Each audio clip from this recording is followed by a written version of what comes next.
Oui, bonjour. Ouais, Jean-Philippe, toi, tu es avec les géographes de l'UQAM, la période oui. Parce qu'il y a beaucoup de monde chez vous. Vous pouvez être Assurance de Paris pour une visio, est-ce que pourtant, je l'ai annoncé aux étudiants. Non, je voulais dire, dans tes collègues professeurs, votre département de géographie, vous êtes plusieurs professeurs. Oui, oui. Mais pour finir, je suis tout seul dans la salle. Là. Ah, ça, c'est pas évident. Je reste un peu déçu. J'avais réservé une salle plutôt que d'être en individuel. Et voilà. Ben, il n'est pas 9 heures encore, peut-être que... Ça va peut-être frapper à la porte.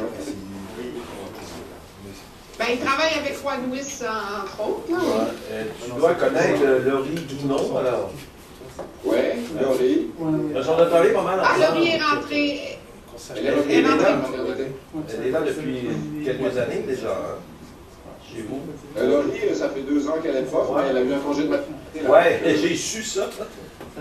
Voilà. Ah, elle a eu son deuxième bébé. Ben oui. Donc, moi, je suis une collègue avec qui j'aime bien collaborer parce qu'on travaille aussi sur les Autochtones et comme moi. Là. Ouais. On a écrit ensemble un papier pour un ouvrage canadien d'études rurales. On devait écrire le papier sur le Québec. Il y avait un papier par province et territoire. Et là, il fallait un petit chapitre sur les Autochtones au Québec. C'était sympathique. Bruno, je ne sais pas si ton technicien peut je te vois, tu sais, comme... Je vois juste une partie de la... Si la caméra peut se déplacer légèrement vers la droite. Ah oui, pas de Je te problème. vois comme... Ça finit à côté de ta tête, le cadrage. Non, dans l'autre sens. Non, un petit peu plus par là. Ouais, Ah, ça c'est parfait, parfait. Okay. Ah, c'est excellent. Même attention parce que, non, on a Steve, ok, et Yann était au milieu, mais maintenant... Non, il va revenir. C'est parfait, là, c'est super cadré comme ça. OK. Parfait. Merci. Alors, bienvenue à votre... Il va être en train de s'installer. Je fais juste un test à la fin, parce qu'il paraît que c'est marqué sur mes feuilles de notes que le jury se lève. Pour les annonces à la fin. C'est correct. Ouais, c'est bon. C'est à cause que c'est la forme de l'équipage qui fait que ça coupe un petit peu ses côtés versus le regarde. Ouais, c'est parce que c'est à cause que vu qu'il y a une forme de l'équipage, un et l'autre, c'est un peu c'est cool. Ok, moi je m'achète. Si tu veux. Je suis juste là. Il veut tout installer. Ouais. Vous allez me parler en avant pour la présentation. Ouais, peut-être. Je vais mettre tout de suite là-dessus. Ici, il y a 3 étudiants, il y a 3 personnes qui sont venues, mais j'aurais dit 9 heures, fait qu'ils devraient arriver. Ici, il y a au moins 40 personnes. Évaluation de la police de Montréal. Un petit peu le volume, c'est le système.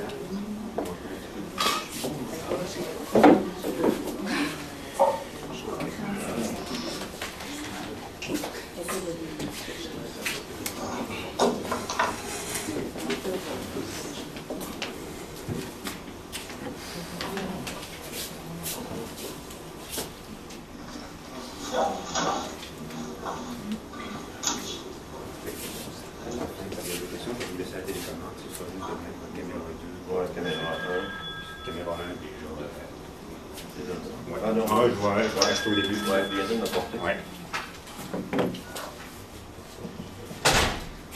Oui, Danny. Oui. C'est urgent, Danny?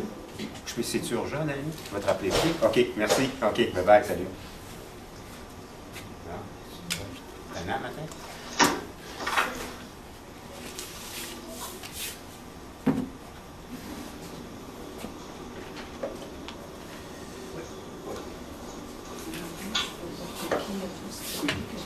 On a-tu le droit de commencer une minute en avance? Pour que tout le monde semble être là. Donc, écoutez, j'ai le plaisir de vous souhaiter la bienvenue à cette soutenance de thèse de M. Valentin Agon. Bonjour. Et sans plus de cérémonie, je vais passer la parole à Yann Fondis, qui, comme vous savez, est responsable de doctorat en développement régional à l'UQAM et qui, ce matin, remplace notre doyen. Merci. Bienvenue à tous. Je vous parle donc avec une double casquette. Je vous rappellerai d'abord que oui, en tant que directeur du programme, que les soutenants c'est important dans le programme parce qu'on s'engage tous, là, les étudiants, l'équipe aussi, pour arriver au bout. Donc, rappelez aussi que le développement régional c'est important pour l'UQAR. Un grand merci à Valentin, puis quand même une petite remarque plus personnelle, notamment pour les autres doctorants. Faire une thèse, c'est dur, c'est long, c'est déjà très dur lorsqu'on fait que ça, mais c'est assez remarquable de constater que oui, on peut faire une thèse tout en ayant au moins une autre vie, si ce n'est plus. Voilà, puis c'est un petit peu pour remercier Valentin aussi, puis rappeler que c'est une telle étape qui s'achève. Voilà. Merci, chers collègues. Je vous rappelle que je vous présente en fait les membres du jury. À l'écran, M. Jean-Philippe Waube de l'Université du Québec à Montréal. Jean-Philippe. Et membre du jury, Samantha Ouedraogo, professeur, qui ne sera pas là à la séance, mais qui, en vertu de nos règles, on peut avoir... il faut avoir 2/3 des membres. J'aurai l'occasion de reparler de ses commentaires et des questions lors du débat. Monsieur Steve Plante, qui est ici présent, professeur avec nous à l'Université du Québec à Rimouski. À l'écran, Christiane Gagnon de l'Université du Québec à Chicoutimi et qui était la directrice de cette thèse, directrice de recherche.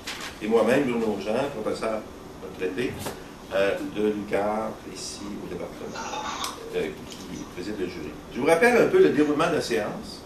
En 3-4 étapes importantes. D'abord, la présentation du candidat, M. Valentin, entre 30 et 45 minutes. Il m'a dit hier qu'elle allait respecter cette règle. Très bien. Après, il y aura la période de questions, d'échange entre les membres du jury et le candidat. Il y a en général un tour ou deux de questions, là, selon le temps. Ça va nous conduire, et j'essaierai de donner du temps aussi à la salle, si vous avez des questions.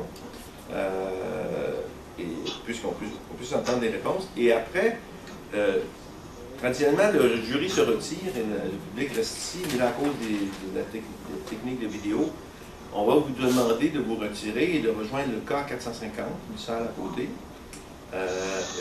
où vous pourrez continuer à échanger avec le candidat pendant que le jury va délibérer pour rendre sa décision.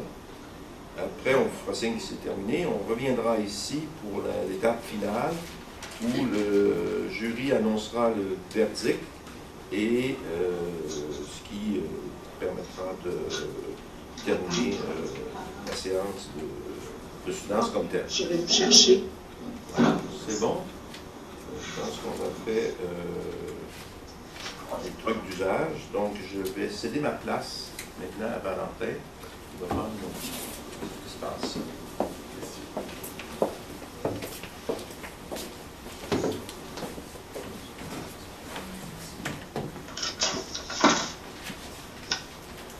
Mesdames et messieurs, bonjour. Je suis Valentin Agon, doctorant au programme de développement régional, ici SQAICAR.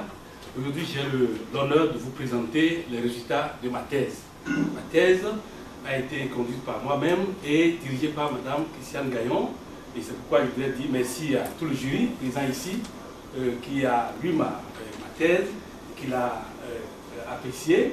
Et aujourd'hui, je vais vous présenter les résultats de ma recherche. Ma recherche a été intitulée « L'industrialisation à petite échelle, une nouvelle dynamique, une nouvelle approche du développement territorial pour les pays africains, le cas des entreprises de l'Arana, de la région d'Alada au sud Bénin. » Cette thèse, pour la présenter, ça ne passe pas.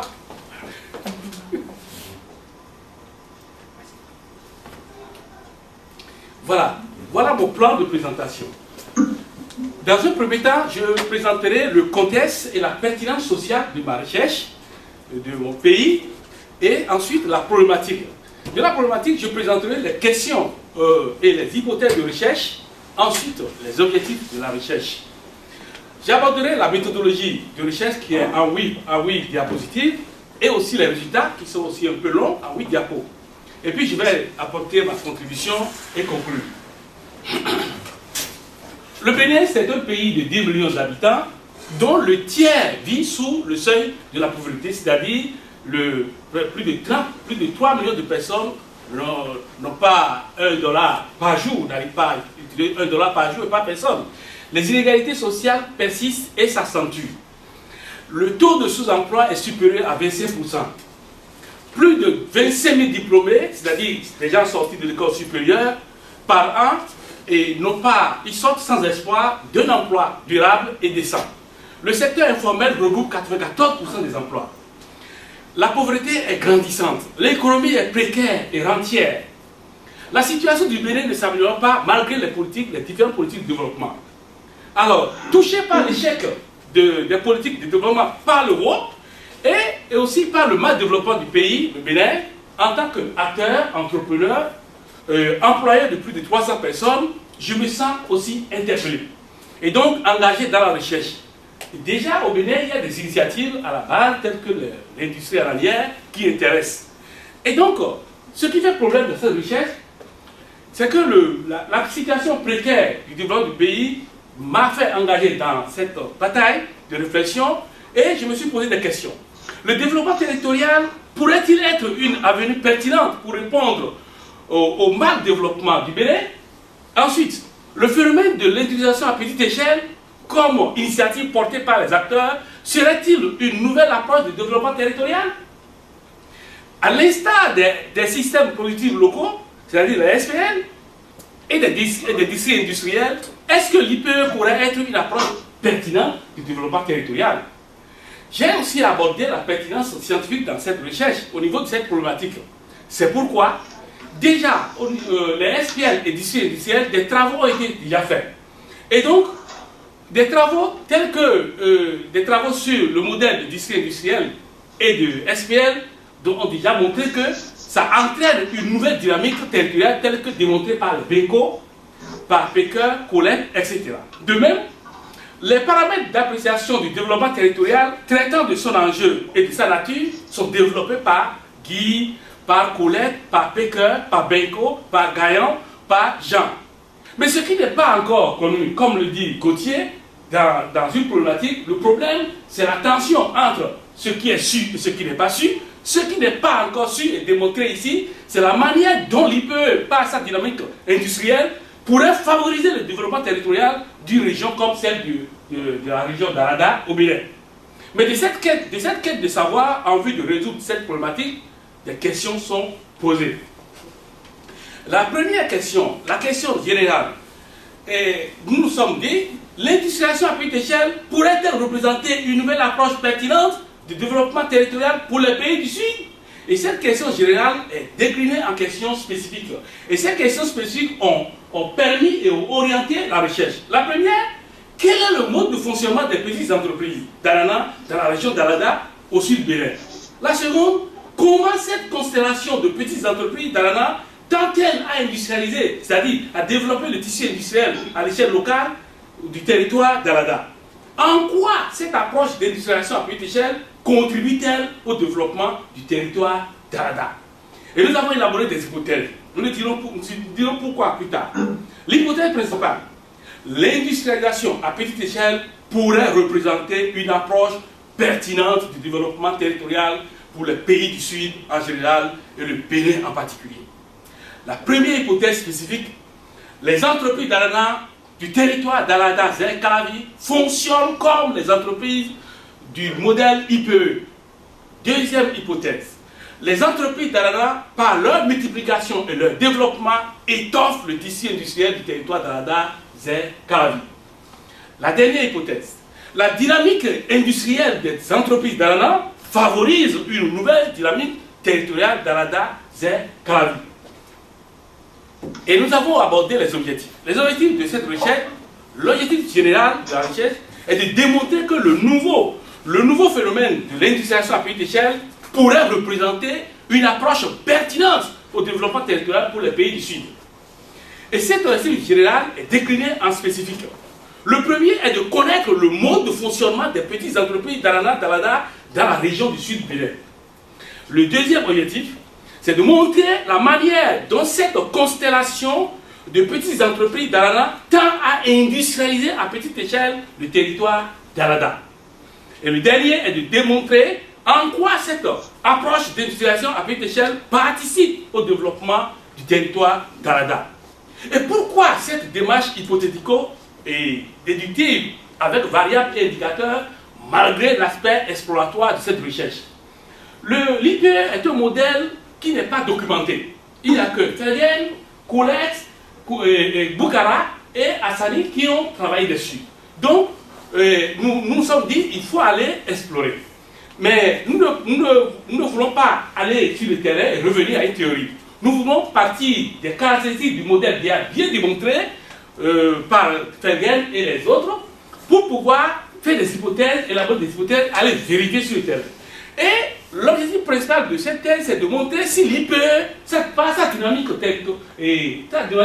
industrielle, favoriserait la dynamique territoriale. Alors, nous connaissons déjà le développement territorial, on peut aller évaluer, apprécier avec les paramètres du développement territorial. D'où nous avons élaboré des hypothèses au lieu de faire des objectifs pour aller sur le terrain. C'est la raison. Alors, nous avons suivi une méthodologie rigoureuse pour cette recherche. Dans un premier temps, nous avons élaboré une approche méthodologique, les outils, les sources d'information, nous les présentons. L'approche méthodologique que nous avons suivie, c'est la recherche qualitative. Notre recherche est qualitative parce que par cette méthode, nous considérons que nous allons fouiller en profondeur le terrain et s'approcher de la réalité. Et nous avons procédé par l'étude de cas régional. Et voici la région qui est peinte ici en bleu. Et nous sommes concentrés rien que sur les acteurs, les entrepreneurs. Nous avons utilisé comme outil et source d'information la recherche documentaire. Nous avons travaillé sur les AIA, nous avons beaucoup lu sur les AIA, et nous avons aussi travaillé sur des documents qui travaillent sur qui relatent tout ce qui concerne les entreprises dans le monde. C'est dans notre thèse. Nous avons utilisé l'entreprise semi-dirigée parce que nous pensons que par ça, nous laissons l'interviewé libre de s'exprimer, de dire tout ce qu'il pense, et nous pourrons alors chercher la pertinence de ce que nous cherchons dans son discours.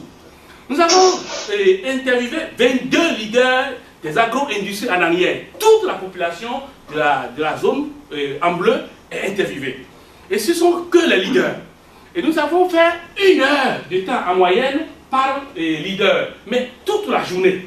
Et comme notre guide d'entrevue est divisé en 3 rubriques, nous faisons 20 minutes par rubrique et nous laissons l'entrepreneur continuer à travailler parce que nous avons travaillé aussi ici en bas, nous avons fait l'observation directe.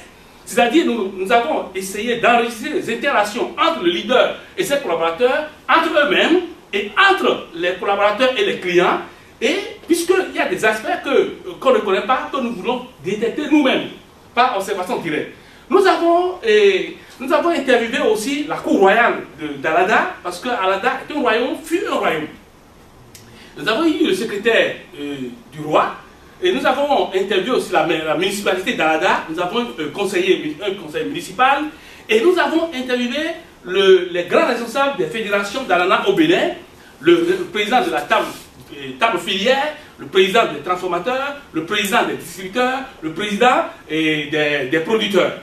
Et c'est comme ça que nous avons investi le terrain. Nous avons continué encore notre méthodologie, mais là, nous avons élaboré les variables et les indicateurs pour pouvoir faire notre guide d'entretien. Et pour élaborer ce guide d'entretien, nous sommes partis de l'objectif. Comme je le montre ici, l'objectif, par exemple, c'est connaître le mode de fonctionnement de l'IPE. Ensuite, le concept et la variable et les indicateurs. Et des indicateurs, nous posons des questions pour vérifier la variable sur le terrain. Et donc, au total, nous avons 3 variables. Et au niveau de la variable mode de fonctionnement, les indicateurs sont au nombre de 10. Nous avons le statut, les activités, l'influence des coutumes, les règles, les types de relations entre les entreprises, etc. Et au niveau de la deuxième variable, c'est le tissu industriel, c'est-à-dire la dynamique industrielle de l'IPE. Nous avons 15 indicateurs. Facteurs de création d'entreprise, facteurs d'implantation d'entreprise, facteurs de multiplication, esprit d'entreprise, le poids des rapports sociaux, etc. Et la variable numéro 3, nous avons, c'est la contribution du système AIA au développement territorial de la région d'Alada. Alors, nous avons 15 indicateurs. Rôle et apport de l'entreprise dans le développement de la commune, emploi, opportunités, contribution financière, manière de valoriser les ressources, et la contribution au développement infrastructurel, apport pour l'amélioration des conditions de vie des acteurs et de la population, etc. Et nous avons aussi élaboré une méthode de traitement et d'analyse de nos données. La méthode de traitement des données. Nous avons codifié de façon fictive nos interviewés pour qu'on ne les retrace pas. Et nous avons constitué une base de données. Cette base de données est constituée comme suit. Ici, nous avons les variables. Et là, nous avons les indicateurs, deuxième colonne. Et nous avons les questions à l'interviewé. Et ici, c'est comme un repère autonomé. Ici, en ordonnée, nous avons variables, indicateurs, questions. Et en abscisse, nous avons les interviewés et le point de croisement, les réponses qu'ils donnent. Les questions posées, les réponses pertinentes. Et c'est comme ça que nous avons fait pour compiler et organiser nos résultats. Ensuite, procéder à l'analyse thématique des données selon une approche horizontale. C'est-à-dire, nous partons de chaque réponse, de chaque interviewé, pour apprécier par l'indicateur la variable. Et c'est comme ça que nous avons travaillé tout au long de cette thèse pour l'analyse. Au niveau toujours de la méthodologie, nous avons élaboré un cadre d'analyse. Nous avons mobilisé deux concepts principaux pour notre thèse. Le concept de l'IPE et le concept de développement territorial. Et au préalable, au concept de l'IPE, nous avons vu d'abord le grand concept de l'industrialisation que nous avons travaillé dans le contexte, dans le premier chapitre de notre deuxième année de notre thèse. Mais ici, le concept de l'IPE a été en profondeur travaillé. Selon Boukhara, l'IPE, c'est une industrialisation rampante, c'est-à-dire qui se développe au ras du sol. Et selon Coulette, c'est une industrialisation rampante et diffuse. Mais pour Fergen, qui a vraiment travaillé, qui est notre auteur de référence, pour lui, c'est une industrialisation à petite échelle et il définit par regroupement spatiaux de petites entreprises exerçant des activités liées entre elles et formant des systèmes industriels locaux et localisés, caractérisés par des pratiques fondées sur des entreprises de petite taille, industrielles ou artisanales, s'adonnant à des activités similaires ou proches et regroupées dans un même espace géographique. Et ces entreprises ont des spécificités, c'est-à-dire, aussi ces entreprises, on constate coopération et concurrence ensemble, on constate une spécialisation souple, la place importante accordée à l'homme, l'imbrication de l'économique et du social, et l'influence du territoire, etc. Et pour notre travail, nous avons aussi produit une définition personnelle que nous appelons définition de référence. C'est-à-dire, pour nous, l'IPE signifie création informelle d'une multitude de petites initiatives, d'entités à la fois économiques et sociales, liées les unes aux autres dans un même territoire, produisant plus ou moins les mêmes choses et qui se répandent dans certaines aires géographiques des pays à faible économie où les citoyens essayent de survivre en prenant leur destin en main par l'audace créative. Et nous allons aborder le second concept, c'est-à-dire le développement territorial. Mais, comme nous avons fait aussi dans le cas de l'industrialisation à petite échelle là-bas, on a vu d'abord l'industrialisation. Ici, nous avons porté un regard sur le territoire. Aux yeux de Pecker et Lacour, le territoire est un construit d'acteurs pour résoudre un problème productif, donc une ressource pour le développement. Mais pour Favreau, le territoire est un lieu d'ancrage et d'identité, c'est-à-dire de vivre ensemble, un lieu de développement, c'est-à-dire de mise en valeur des ressources locales, et un lieu d'exercice de la démocratie de proximité, c'est-à-dire citoyenneté active. Mais selon Jean 2006, le territoire est le produit du développement, car ce dernier n'a de sens que s'il fournit, au-delà de la satisfaction des besoins personnels, un cadre de vie valorisant et soutenable, ce qui implique un développement territorial réussi qui correspond à la demande sociale elle-même du développement. Et Jean 2008 ajoute que le territoire n'étant plus défini par son échelle, mais par son mode d'organisation et par la manière selon laquelle ces acteurs constitutifs se coordonnent.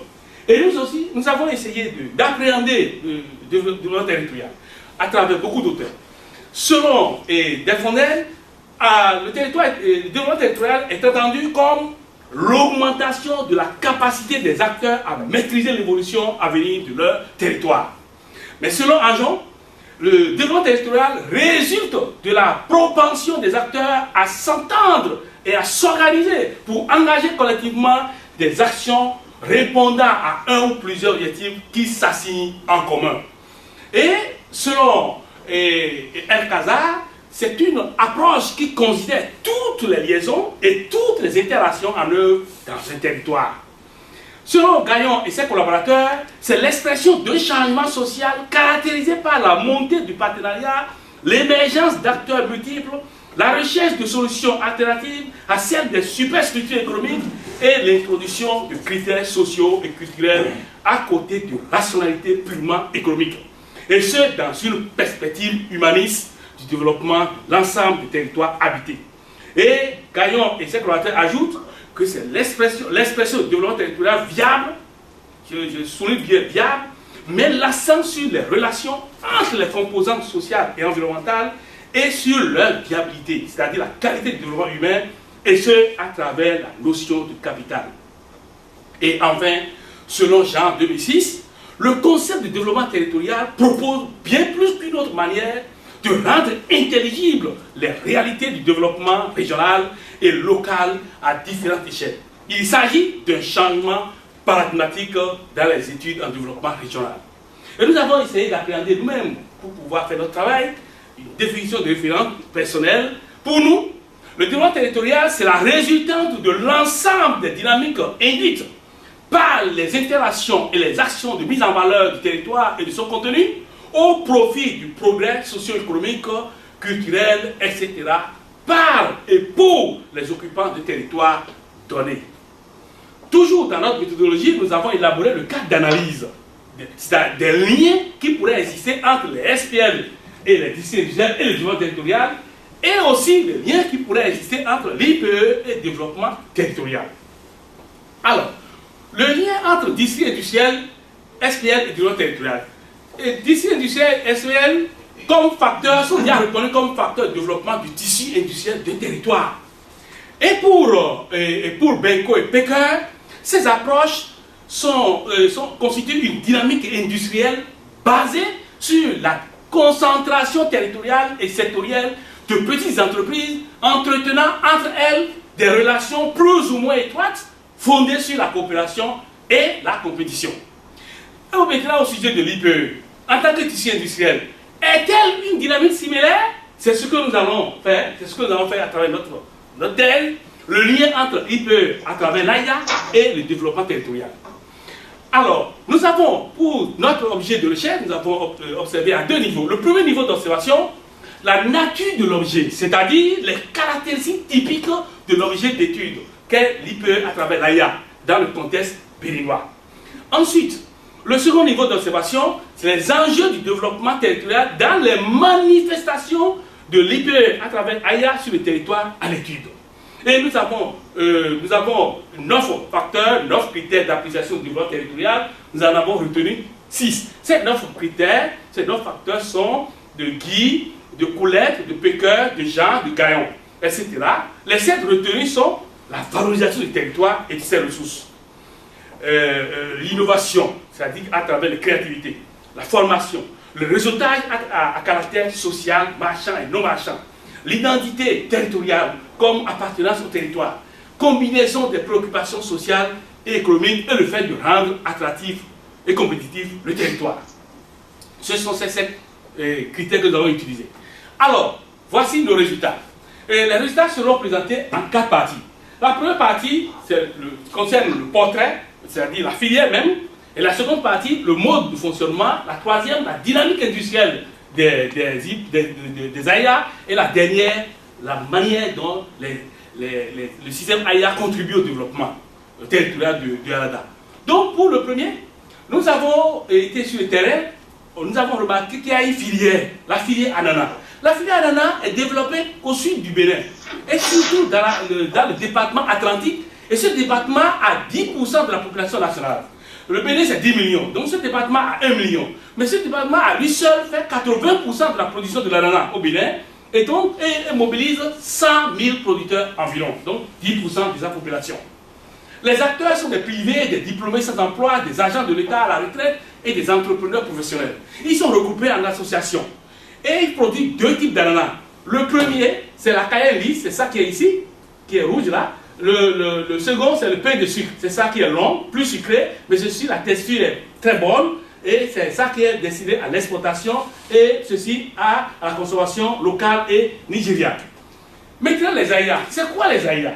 Les agro-industries ananières, c'est des grappes d'entreprises constituées. Et ils sont dans le pôle centralisateur. Ils font à la fois production, transformation, distribution. Toutes les 22 de la zone d'études sont concernées par cette recherche. Il y a des entreprises centrales, comme nous le voyons ici, les entreprises qui sont au centre, des entreprises centrales, et autour, il y a beaucoup d'entreprises qui sont en périphérie, que j'appelle les électrons, et ceci, le noyau. Alors, donc, il y a des entreprises centrales dirigées par des leaders de 40 ans en moyenne, chiffre d'affaires, ça tourne autour de 35 000 $ en moyenne. Ils emploient directement une trentaine d'employés et indirectement plus de 2000 autres associés. C'est ça les électrons libres. Et donc, nous avons ici, nous avons schématisé le territoire, les AIA, les autres acteurs sur le terrain. Et donc, le second résultat, le second groupe de résultats, c'est au niveau du mode de fonctionnement de l'AIA. Et nous avons vu que le système AIA